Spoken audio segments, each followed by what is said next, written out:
Hello everyone, this is me Sharon. Welcome back to my channel. Now for this lesson, ito yung part ng Gantsilyo 101 series. Pag-aaralan natin kung paano gumawa ng rectangular base para din sa bags, or kung gusto niyo gumawa ng rectangular na rug. Ituturo ko kung paano natin magagawang rectangular instead na usual square, diba?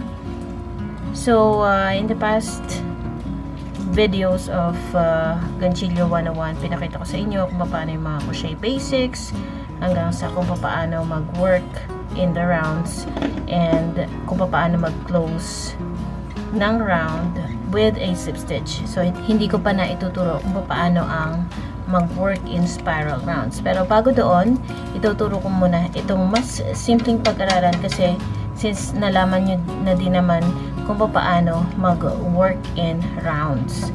So, that's what we're going to do today.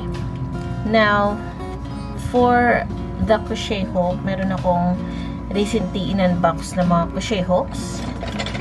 So, ito yung mga most affordable hooks na mabibili natin online. So, nung nag-start ako ng crochet hook, hindi pa uso ang Shopee noon. Wala pa masyadong mga crochet hooks na available online, pero marami sa Facebook.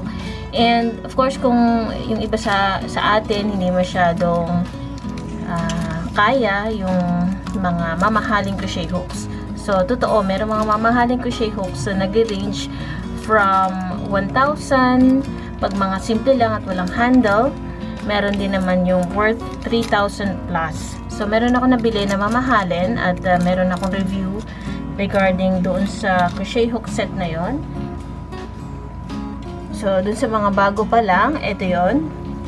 Ito ang Tulip Etimo. So, sa Tulip Etimo Gray Set, kasama na 8 pieces na hooks. Dalawang version to, isa yung US version at ang Japanese version. Sa Japanese version, meron siya mga mag-start yung size niya sa mas maliit and hanggang sa palaki. So, ito from 3.25 to 6 mm. So, kung gusto nyo nang mag-start sa mas maliit na sizes, I suggest na yung Japanese version. Ngayon, sa variations ng mga ganitong klaseng crochet hook set ng Tulip Etimo Gray Set, merong scissors na gold ang kasama niya. So, mas mahal ng konti yon kesa dito, which is 3,500 na nabili ko. At Filipino seller siya. Meron naman na Indonesian seller na nagbebenta nito sa mas murang halaga. Hindi ko alam kung bakit iba-iba yung price. But ngayon, kung medyo nakakaluwag tayo, meron namang mga uso ngayon na red crochet hooks na Tulip brand din siya at gawa sa Japan. Ito naman, mga singles na nabili ko. Nabili ko to sa Oh My Yarn. At so far, natutuwa ako kasi dahil nga almost 7 years na ako nagko-crochet. Medyo marami na experiences. Talagang stand out sila pagdating sa pagko-crochet, kasi nga bukod sa maganda yung ergonomic handle niya, medyo maliit yung hook head niya. Kumpara nga dun sa mga generic hooks na medyo malaki. So, kung titignan nyo, ganyan siya. So, almost the same naman, kaso medyo mas pointed lang ng konti itong generic hooks. But of course, if you're a beginner, hindi mo naman mararamdaman talaga unless medyo matagal ka nag-crochet, saka mo lang makikita yung difference. Pero if you're a beginner, hindi naman big deal na bibili ka ng ganito. Hindi mo naman kailangan talaga ng mamahalin if di pa kaya ng budget. So for me, malaking reward to before, kasi nga I've been crocheting for a long time. But of course, if you cannot afford this one, hindi naman pwedeng ipilit natin hindi natin kaya, diba?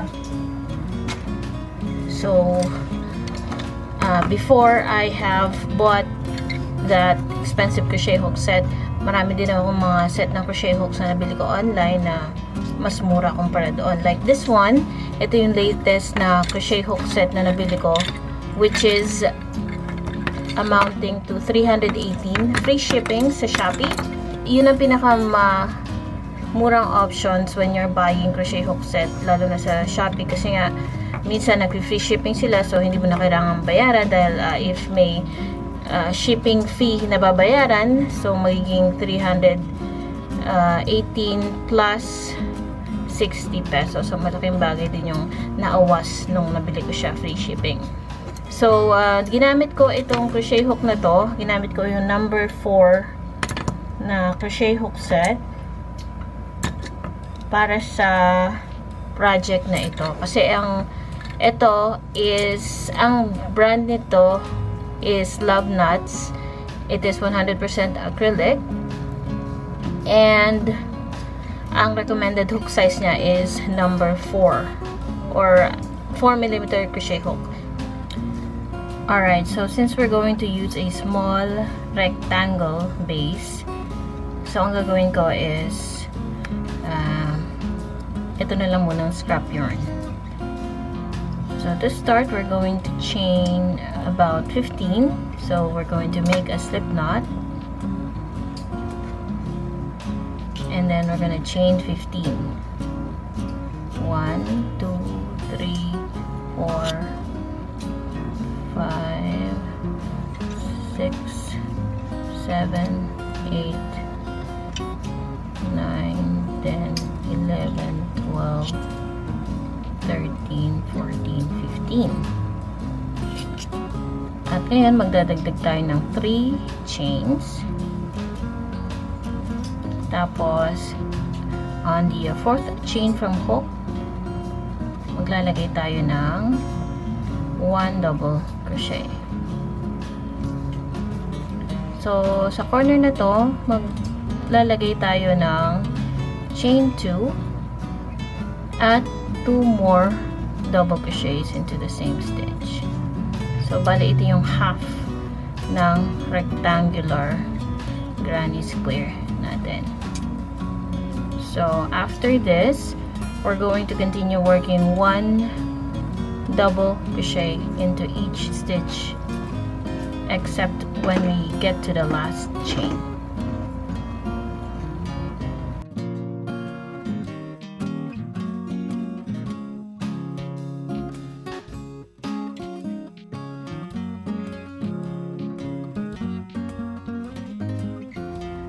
Alright, so once we get to the last stitch or last chain, dito na tayo gagawa ng second corner natin para sa rectangular granny square. So we're gonna add 2 double crochets first, followed by chain 2, and then we're gonna work 4 double crochets next. 1, 2, 3, 4. And then we're going to chain 2, and lastly we're gonna add 2 more double crochets. Yan, so makikita nyo kung paano nagkaroon ng corner by adding 2 chains dito sa sides. So ngayon, we will just continue working 1 double crochet into each stitch until we get to the other side.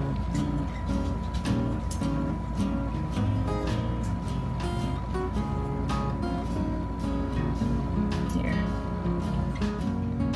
Alright, so once you get to the last stitch, your last stitch is where your 2 double crochets, chain 2, and the 2 double crochets, and chain 3 there counts as 1 double crochet.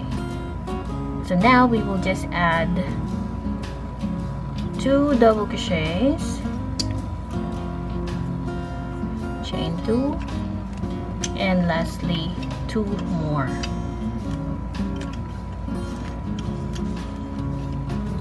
There. And then to close the round, we're going to work a slip stitch on top of the 3rd beginning chain, which is considered as 1 double crochet. So make sure it's on top of the 3rd beginning chain, because if you missed it, then you will lose 1 stitch for this round. So as you can see, both ends have the same number of stitches, like we have 2 double crochets, chain 2, 4 double crochets, and then chain 2, and lastly 2 double crochets. And it should be the same as on this side. So next, we're going to work round 2 because we're working in rounds, kaya we call it round. We're gonna work 1 double crochet into the next stitch. So to grow this rectangle, we're going to work an increase whenever we add the stitches into the chain 2 stitches. So on chain 2, we will always work 2 double crochets, chain 2, and then 2 double crochets. So always yan, every time that we work stitches on chain 2, that's what we're going to add. 2 double crochets, chain 2, and then 2 double crochets.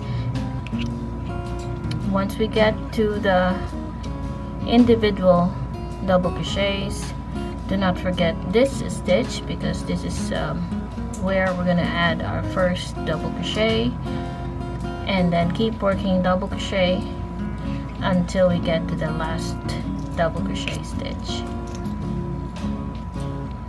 here.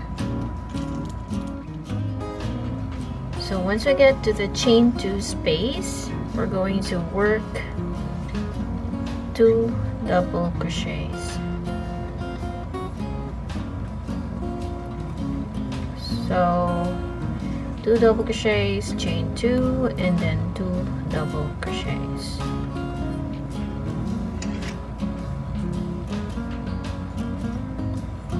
So that's the reason why as we move on to the next round, the rectangle base will get bigger kasi yung increase niya is nilalagay natin sa mga corners. And as always, we should put 2 double crochets, chain 2, and then 2 double crochets in there. And then into each of these 4 double crochets, we're going to place 1 double crochet into each. So make sure that you are not missing a stitch, because if you miss one, it's going to be lopsided or crooked. And then after that, we're going to work 2 double crochets, chain 2, and then 2 double crochets. And then don't forget to work 1 double crochet into the very next double crochet in there.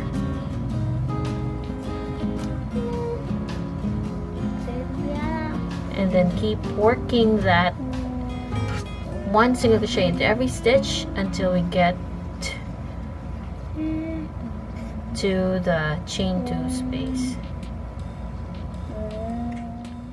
So once we get to the last stitch before the chain 2, so again we are going to work 2 double crochets, chain 2, and then 2 more double crochets. So every round, whenever we place a chain 2 in here, so we will always add 2 double crochets, chain 2, and then 2 double crochets. This way, it will add an increase and make the rectangle granny bigger until we get to the size that we want.